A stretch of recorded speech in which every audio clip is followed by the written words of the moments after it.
Hello friends, welcome करता हूँ आप सभी का अमेजिंग एक्सपेरिमेंट के एक और नए वीडियो में।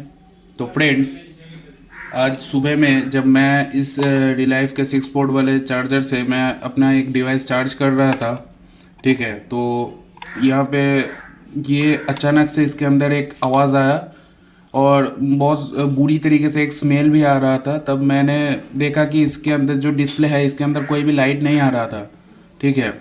तो जब मैंने इसको खोला, ठीक है, यहाँ पे आप देख सकते हो कोई भी डैमेज किए बिना इसको मैंने खोला धीरे धीरे से। तब मैंने देखा कि यहाँ पे एक पीछे की तरफ एक छोटा सा, यहाँ पे आप अच्छे से देख पा रहे होगे कि ये ब्लैक स्पॉट हो चुका है। और कि ये इसका ये कारण क्या था कि यहाँ पे जो दो, यहाँ पे आप रेजिस्टेंस देख पा रहे हो, तो ये एक फ्यूजेबल रेजिस्टेंस था, ठीक है। ये दो रेजिस्टेंस था, यही दो रेजिस्टेंस शॉर्ट हो गया था, ठीक है। तो इसीलिए आवाज़ हुआ। मैं सोचा कि इन दोनों, हो सकता है कि इन दोनों की कुछ प्रॉब्लम हुआ इसीलिए ये शॉर्ट हो चुका है। तो इसको मैंने डायरेक्ट शॉर्ट कर दिया था इन रेजिस्टेंस को हटा के, लेकिन उसके बाद भी ये पूरी तरीके से शॉर्ट था। मैंने सीरीज़ में चेक किया था तो शॉर्ट दिखा रहा था। तब मैंने अच्छे से देखा तो ये वाला आईसी ख़राब निकला, ठीक है। इसका नंबर आप देख सकते हो। तो ये आईसी ख़राब है। इसके अंदर कोई भी एक्सटर्नल ट्रांजिस्टर या फिर मॉसफेट नहीं है जिनसे इस ट्रांसफार्मर के आउटपुट को ड्राइव किया जाता है। तो इसके अंदर ही मॉसफेट दिया हुआ है, तो इसीलिए ये बहुत जल्दी शॉर्ट हो जाता है ये वाला आईसी। इस तरीके का जो पावर सप्लाई होता है जिनके आईसी के अंदर मॉसफेट या फिर ट्रांजिस्टर दिया हुआ रहता है, तो वो जल्दी शॉर्ट होता है। तो इसीलिए ये भी 1 साल के अंदर, अभी मैं 1 साल पहले ही चैनल के ऊपर दिया है इस पावर 6 पोर्ट्स वाले चार्जर को अनबॉक्सिंग करके। तो 1 साल के अंदर ही ये उड़ चुका है।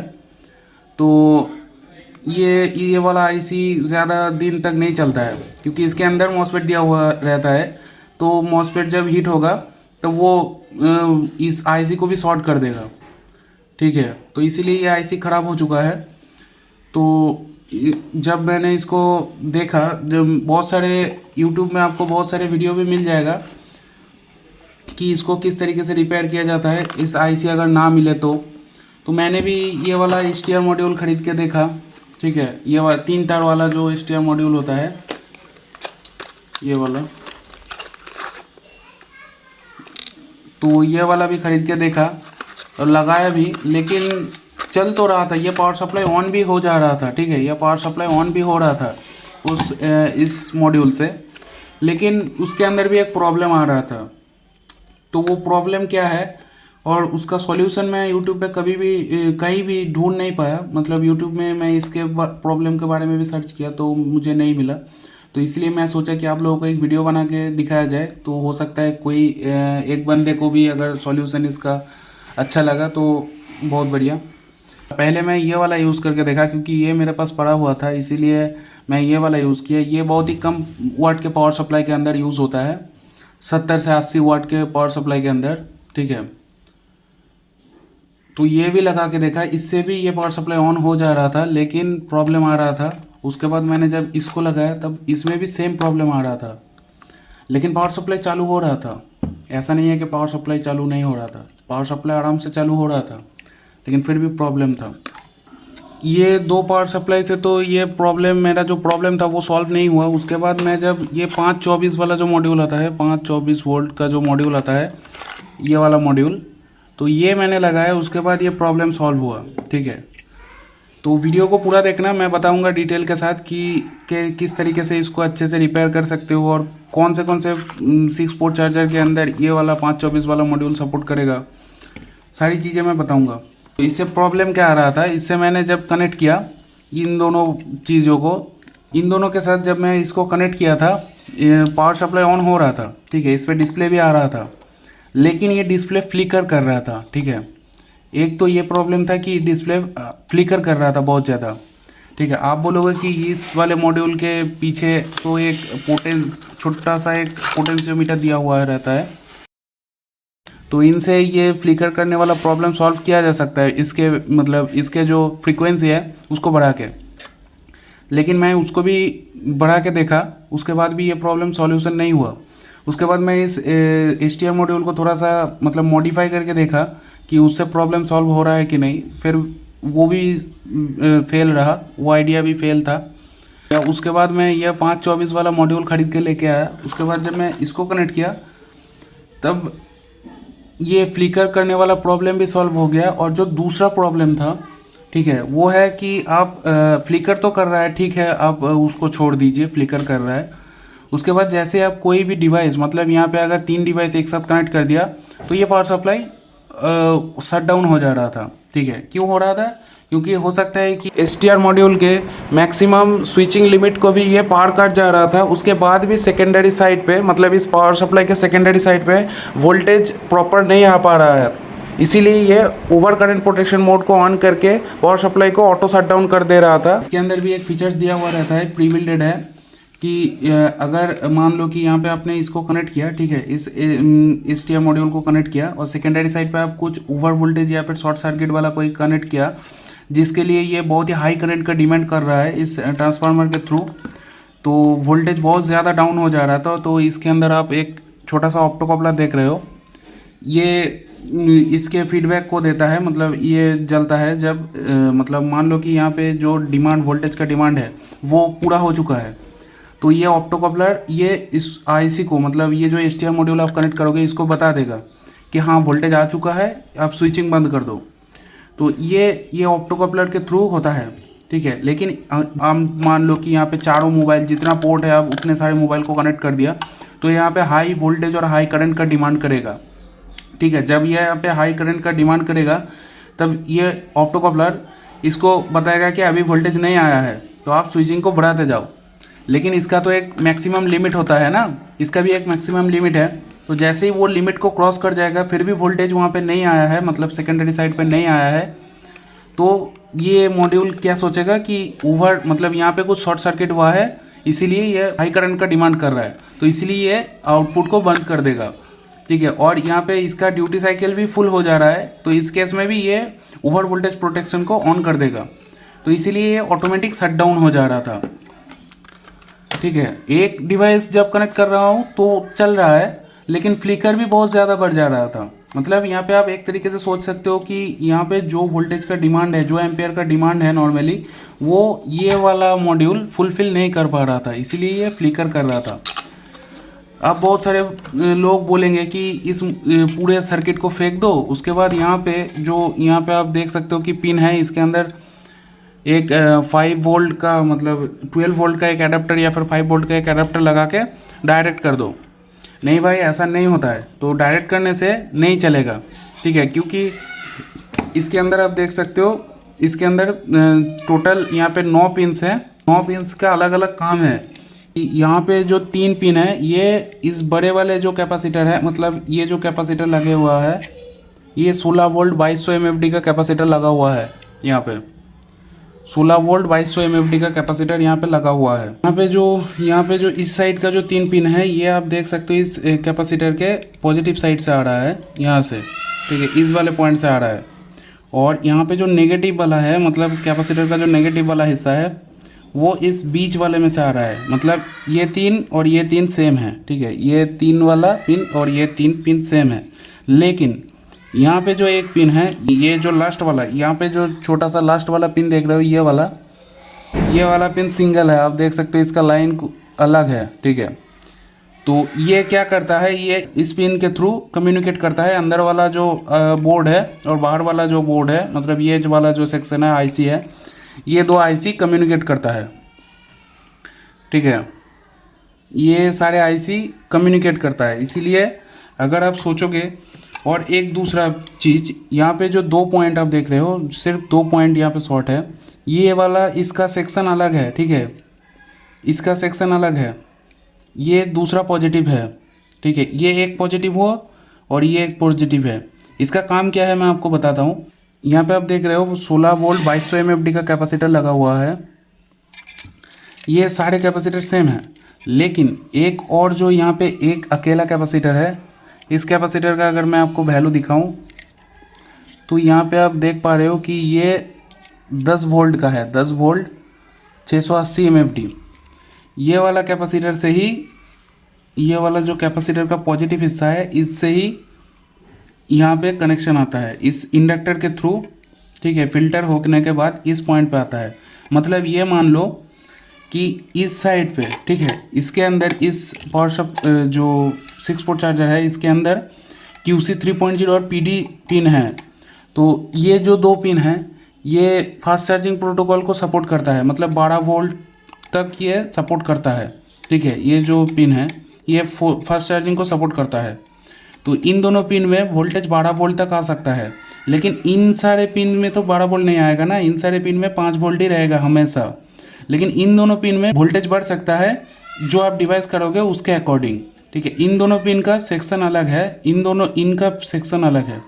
इन पिन में कभी भी 12 वोल्ट नहीं आएगा, सिर्फ इन दोनों पिन में ही जब कोई डिवाइस कम्युनिकेट करेगा उसके रिक्वेस्ट से ही यहाँ पे वोल्टेज बढ़ेगा। तो यहाँ पे बढ़ने के लिए तो उसका सिस्टम भी देना होगा, तो इसीलिए ये सिस्टम इस तरीके से किया गया है कि इस साइड पे 16 वोल्ट का कैपेसिटर जो है वो 12 वोल्ट तक आ सकता है। मतलब ये फास्ट चार्जिंग, मतलब ये जब आप डिवाइस को कनेक्ट करोगे फास्ट चार्जिंग वाला इन दोनों पॉइंट में, तो इस सेगमेंट ये जो सेक्शन है, ये जो फर्स्ट सेक्शन है, जो पॉजिटिव सेक्शन है, इस पे 12 वोल्ट तक आ सकता है, ठीक है। 12 वोल्ट तक ये यहाँ पे आ सकता है, लेकिन इन पॉइंट में तो 12 वोल्ट नहीं आएगा ना, तो इनके लिए अलग सेक्शन है। ये वाला जो दो पिन आप देख सकते हो, ये वाला जो दो पिन है, इन दोनों का जो सेक्शन है वो ये जो एक सिंगल कैपेसिटर है इस IC के थ्रू, यहाँ पे मॉसफेट है, इसके थ्रू कंट्रोल होके आता है, ठीक है।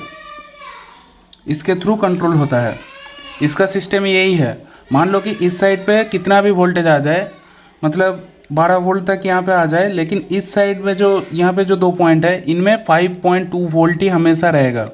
इसका सिस्टम यही रहता है, ये IC उसी को कंट्रोल करता है। ये 5 वोल्ट इन सारे पिन के साथ कनेक्ट होता है, और यहाँ पे जो माइक्रो कंट्रोलर है, उसके बाद यहाँ पे दो और IC है, यहाँ पे और एक IC है, बहुत सारा IC है। तो ये सारे IC भी 5 वोल्ट से ही चलता है, ये हाई वोल्ट से नहीं चलता है। तो इनके लिए भी, और यहाँ पे बाकी सारे जो 5 वोल्ट है इनके लिए भी एक दूसरा पॉइंट लगाया गया है, ये वाला पॉइंट, ठीक है। ये वाला जो पॉइंट है ये उसी के लिए लगाया गया है। यहाँ पे जो पॉइंट है और यहाँ पे जो पॉजिटिव है, ये नॉर्मली आपको सेम वोल्टेज दिखाएगा। आप अगर इसको यहाँ पे वोल्टेज देके अगर आप मापोगे मीटर से कि कितना वोल्टेज है इन दोनों में, यहाँ पे ग्राउंड है, ये कॉमन ग्राउंड है, तो यहाँ पे नॉर्मली आपको 5.2 वोल्ट ही मिलेगा। लेकिन जब भी आप इस सर्किट के साथ इसको कनेक्ट करने के बाद इस सर्किट पे ये जो पॉइंट है इन पे आप कोई फास्ट चार्जिंग वाला डिवाइस कनेक्ट करते हो, तब यहाँ इस साइड पे वोल्टेज तो बढ़ेगा, 12 वोल्ट आएगा, लेकिन इस साइड पे 5.2 वोल्ट ही रहेगा। इससे आप समझ सकते हो कि अगर आपने 12 वोल्ट के साथ या फिर सिर्फ 5 वोल्ट के साथ अगर आप कनेक्ट कर दिया तो ये नहीं चलेगा, इस तरीके से ये नहीं चलता है, ठीक है। इससे ये खुद कंट्रोल करता है, उसके बाद ही ये चलता है। तो इस सर्किट को फेंकने से कोई काम नहीं बनेगा, उस उल्टा काम बिगड़ जाएगा। और तो आपको इस सर्किट को ही रिपेयर करना है, और ये रिपेयर हो जाएगा आराम से। सिर्फ ये IC ही ख़राब होता है, इसके अलावा और कोई ख़राब नहीं होता है। तो अब इस तरीके का जो 524 मॉड्यूल आता है, इनको कनेक्ट करने के बाद आप इसको आराम से चला सकते हो, जितना मर्जी चाहे आप चला सकते हो। जितना दिन पूरा सर्किट ठीक से चल रहा है उतना दिन चलेगा। ऐसा नहीं है कि ये भी कुछ दिनों के अंदर इस तरीके का जुगाड़ वाला सिस्टम भी कुछ दिनों के बाद ख़राब हो जाएगा, ऐसा नहीं होता है। ये बहुत दिन तक चलता है, ठीक है। तो यहाँ पे कनेक्शन भी मैं बताऊँगा, उससे पहले मैं बता देता हूँ कि इस सर्किट के लगाने के बाद जो प्रॉब्लम था, जो मैंने आपको बताया कि ये जो डिस्प्ले है ये फ्लिकर करना, जो फ्लिकर कर रहा था वो प्रॉब्लम भी सॉल्व हो गया। और यहाँ पे जितना भी डिवाइस कनेक्ट किया, मैं सारे डिवाइस को कनेक्ट करके देखा तो कोई भी फ्लिकर नहीं कर रहा था डिवाइस। इनमें सारे डिवाइस कनेक्ट करने के बाद भी कोई भी यहाँ पे डिस्प्ले के ऊपर फ्लिकर नहीं कर रहा था, ना ही ऑटो शट डाउन हो रहा था, ठीक है। तो किस तरीके से कनेक्ट करना है यहाँ पे आप देख सकते हो। ये जो चीज़ है इसको थोड़ा सा मॉडिफाई करना पड़ता है। ये जो ब्लू कलर का और येलो कलर का वायर है, ये नॉर्मली जब आप इस मॉड्यूल को खरीदोगे तब इन दोनों पॉइंट के साथ कनेक्ट रहेगा, ठीक है। तो इनको आपको खोल देना है, ठीक है, क्योंकि वो वाला सिस्टम हमको नहीं चाहिए, ठीक है। तो हमको इस सर्किट से ही, मतलब ये इसका जो सेकेंडरी साइड है, इनसे ही इन ऑप्टोकॉपलर को ट्रिगर करना है, ठीक है। तो यहाँ पे जो ऑप्टोकॉपलर लगा हुआ है, ये ऑप्टोकॉपलर बोर्ड के साथ लगा होता है। यहाँ पे इन दोनों पॉइंट के साथ। तो ऑप्टो कपलर को आपको उठा लेना है बोर्ड से, और ये जो डॉट वाला हिस्सा है इनके आप देख सकते हो यहाँ पे, इनको उठा लेना है। उसके बाद ये जो डॉट वाला हिस्सा है इनके साथ एक वायर कनेक्ट करना है, और उसके बगल वाले के साथ एक वायर, इन दोनों पॉइंट के साथ एक एक वायर कनेक्ट करना है। इन दोनों वायर को खोल लेना है और इन दोनों के साथ कनेक्ट कर देना है।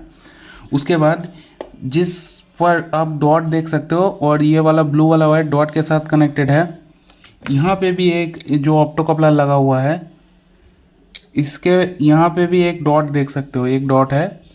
तो वो जो ब्लू वाला वायर है जिसको हमने इस ऑप्टो कपलर के डॉट के साथ कनेक्ट किया था, तो उसी चीज़ को यहाँ पे भी सेम तरीके से कनेक्ट करना है। यहाँ पे डॉट है, उसके सामने वाले पिन के साथ कनेक्ट कर दिया, देख सकते हो।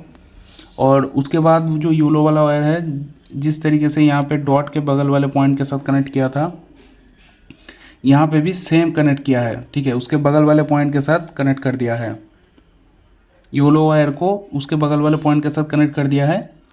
और इसका और एक जो ब्लैक कलर का वायर होता है, इसको आपको कोई भी छेड़छाड़ नहीं करना है, ठीक है। ये जो ब्लैक वाला वायर है ये डायरेक्ट कहाँ किसके साथ कनेक्ट होगा, ये जो बड़ा वाला 400 वोल्ट का कैपेसिटर आप देख रहे हो, ये एसी साइड है, ठीक है। इसके इस साइड का जो 400 वोल्ट जो कैपेसिटर हुआ है लगा हुआ है, तो इसके कैपेसिटर के नेगेटिव वाले हिस्से पे यहाँ पे नेगेटिव साइन देख सकते हो, नेगेटिव वाले हिस्से के साथ ये ब्लैक वाला वायर कनेक्ट कर देना है। ये जो ब्लैक वाला वायर है, इस ब्लैक वाले वायर को आपको कनेक्ट कर देना है। और जो रेड वाला वायर है, रेड वाला वायर कहाँ पे कनेक्ट होगा, ये जो आईसी लगा हुआ था इसका जो गेट वाला पॉइंट है, गेट वाला पॉइंट मतलब इसका एक, ये जो ट्रांसफार्मर है इसका 4 पॉइंट आप देख सकते हो। ये ऑक्सिलरी वाइंडिंग का पॉइंट है, ठीक है, ये ऑक्सिलरी वाइंडिंग का पॉइंट है। ये जो 2 पॉइंट है ये स्विचिंग सेक्शन का है, ठीक है। तो यहाँ पे एक पॉइंट देख सकते हो, यहाँ पे ये जो कैपेसिटर लगा हुआ है इसके पॉजिटिव के साथ लगा हुआ है, ये वाला पॉइंट, ये ट्रांसफार्मर है, पॉजिटिव वाले सेक्शन के साथ लगा हुआ है। और यहाँ पे जो दूसरा पॉइंट है, इस ट्रांसफार्मर का जो दूसरा पॉइंट है, उस दूसरे पॉइंट के साथ आपको ये वाला रेड वाला कनेक्ट कर देना है, ठीक है। ये वाला वायर निकल गया है, आप देख सकते हो, ये वाला कट चुका है, इसको फिर से मैं लगा दूंगा। तो ये जो रेड वाला है इसको इस ट्रांसफार्मर के दूसरे, मतलब ये जो 2 पॉइंट है, इन दोनों पॉइंट, एक पॉइंट पॉजिटिव के साथ कनेक्ट होगा और दूसरा पॉइंट आईसी के साथ कनेक्ट था, लेकिन आईसी को आपको खोल देना है, आईसी को खोल देना है आपको।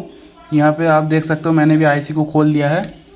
उसके बाद आईसी का जो पॉइंट ट्रांसफार्मर के दूसरे पॉइंट के साथ कनेक्ट था, उसी के साथ मैंने रेड वायर को भी कनेक्ट कर दिया है। आपको भी इसी तरीके से करना है। अगर आईसी का डाटा सेट मिले तो बहुत ही बढ़िया, उसमें आप देख लेना कि जो गेट वाला पॉइंट है उसके साथ ही आपको ये रेड वाला कनेक्ट करना है। बट आप हमेशा याद रखना, जो ट्रांसफार्मर का दूसरा वाला पॉइंट है, एक पॉइंट जो पॉजिटिव के साथ कनेक्ट होगा, मतलब 400 वोल्ट के कैपेसिटर के साथ, और उसके पास में जो ट्रांसफार्मर का दूसरा पॉइंट होगा उसके साथ ही ये रेड वायर कनेक्ट करना है। फ्रेंड्स, और एक बात, ये जो पावर सप्लाई है, ये जो पावर सप्लाई है, मतलब जिस तरीके से हमने इसको मॉडिफाई किया है इस मॉड्यूल को लगाकर, ठीक है,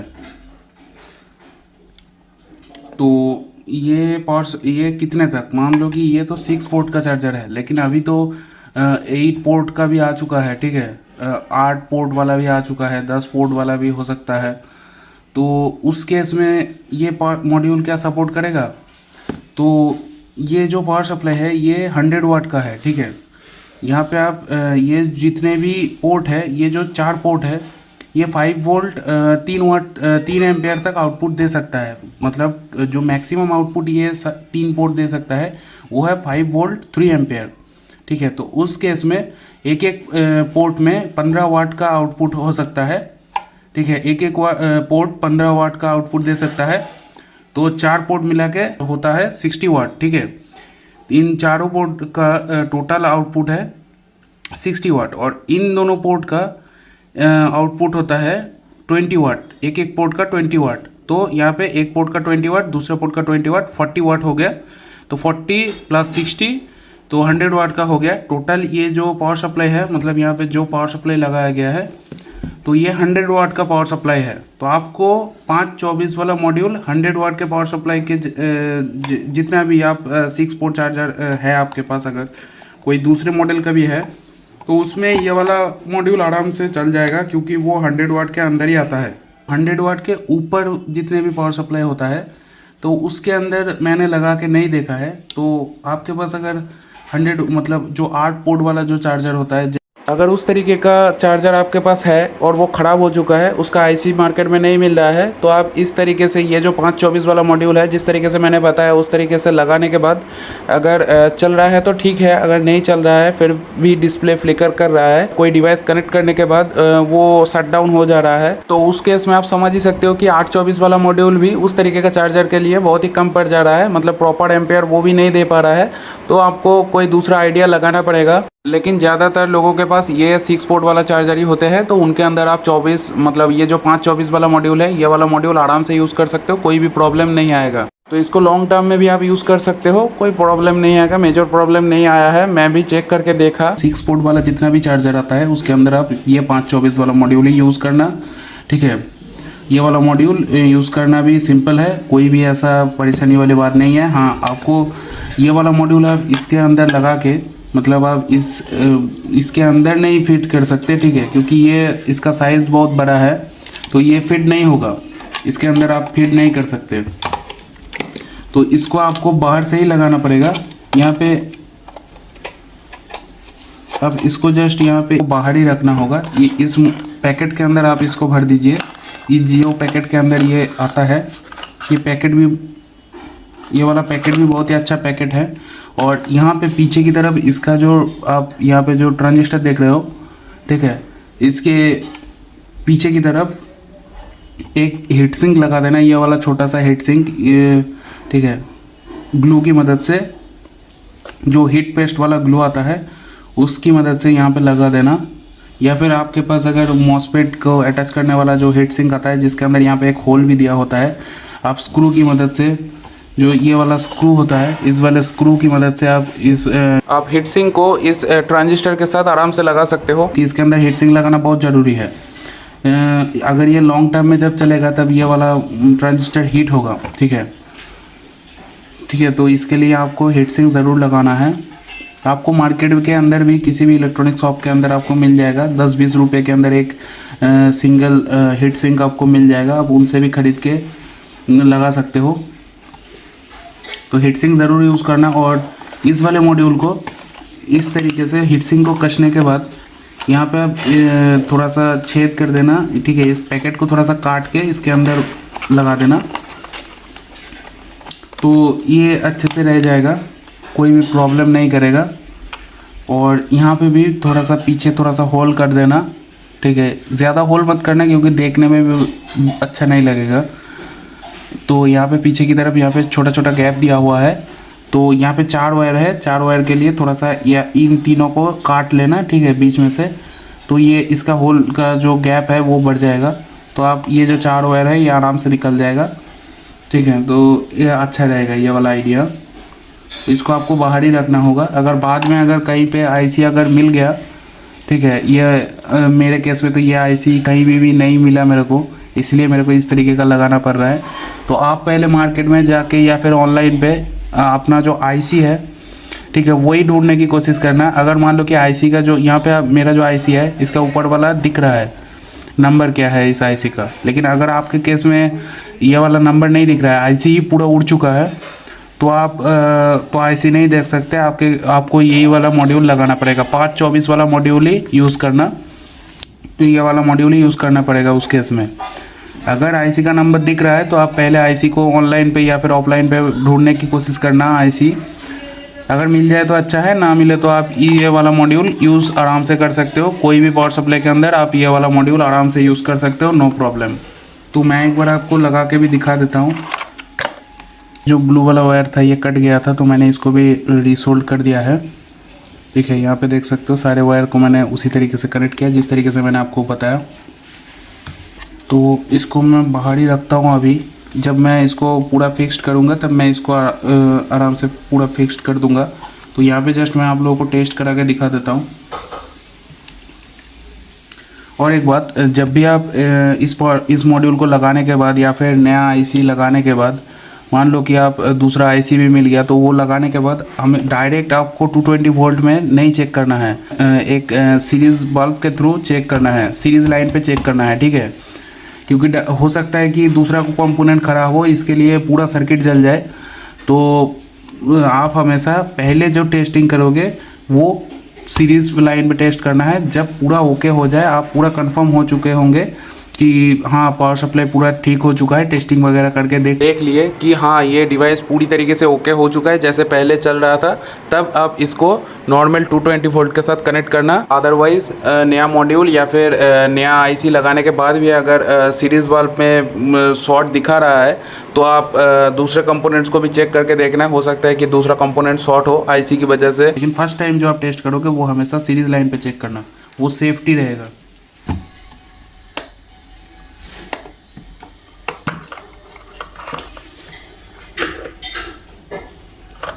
तो फ्रेंड्स अभी आप लोग देख सकते हो कि ये पूरी तरीके से ओके है। मैंने इसको पहले ही टेस्ट कर लिया था। तो यहाँ पे आप लोग देख सकते हो ये अभी कोई भी फ्लिकर नहीं कर रहा है, इसका जो डिस्प्ले है ये फ्लिकर नहीं कर रहा है। ठीक है, मैंने भी पूरी तरीके से टेस्ट कर लिया था पहले ही। अभी मैं इसके साथ कोई डिवाइस कनेक्ट करके दिखा देता हूँ कि ये फ्लिकर कर रहा है कि नहीं उसके बाद भी।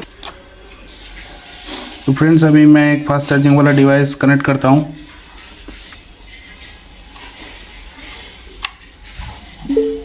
तो यहाँ पे देख सकते हो एक फास्ट चार्जिंग सपोर्टेड वाला एक डिवाइस मैंने कनेक्ट किया है। 9 वोल्ट पे चार्ज हो रहा है वो, ठीक है, और 0.7 एम्पियर ले रहा है, लेकिन उसके बाद भी डिस्प्ले में कोई फ्लिकर नहीं है। ठीक है, तो इससे आप लंबे समय तक भी चला सकते हो, कोई प्रॉब्लम नहीं आएगा।